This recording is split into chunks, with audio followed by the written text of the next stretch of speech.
எங்க போஸ்ட் ஒன்று போட்டிருந்தேன். விட்டு கொடுப்பது அன்பென்றால் விலகி போவதும் அன்பு தானே அப்படின்னு சொல்லிட்டு அதில் நிறைய பேர் ஆமாம் உண்மைதான் உண்மைதான் அப்படின்னு போட்டிருந்தீங்க. அதில் ஒருத்தர் மட்டும் இல்லை, இது வந்து எல்லா உறவுகளுக்கும் பொருந்தாது, இது வந்து காதலுக்கு மட்டும்தான் பொருந்தோம் அப்படின்னு சொல்லிட்டு ஒருத்தர் சொல்லியிருந்தாரு. உங்களுக்கு தான் இந்த வீடியோ. நிறைய பேர் புரிதல் இல்லாமல் இருக்கீங்க. இது வந்து எல்லா உறவுகளுக்குமே பொருந்தும். காதலில் மட்டும்தான் விட்டு கொடுக்குறதும் விட்டு விலகிறதும் நடக்குதா என்ன?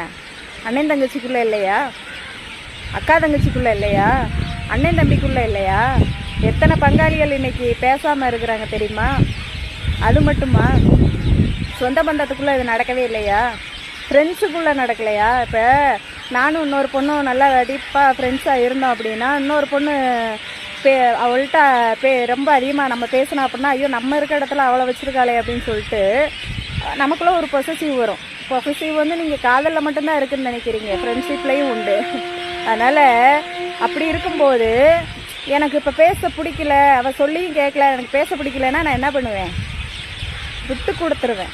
விட்டு கொடுத்துட்டு அவளை விட்டு கொடுத்துட்டு எனக்கு அதையும் மீறி பிடிக்கல அப்படின்னா விலகிடுவேன். நல்லா இருக்கட்டும், அவங்க 2 பேரும் நல்லா இருக்கட்டும் அப்படின்ட்டு விலகிடுவேன்.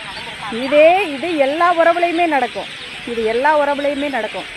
விட்டு கொடுப்பது அன்பென்றால் விலகி விடுவதும் அன்பு தானே. ஆமாம், அவங்க நல்லா இருக்கட்டும்னு நம்ம அவங்கள விட்டு விலகினாலும் அதுவும் ஒரு விதமான அன்பு தான். உண்மை தானே? பை.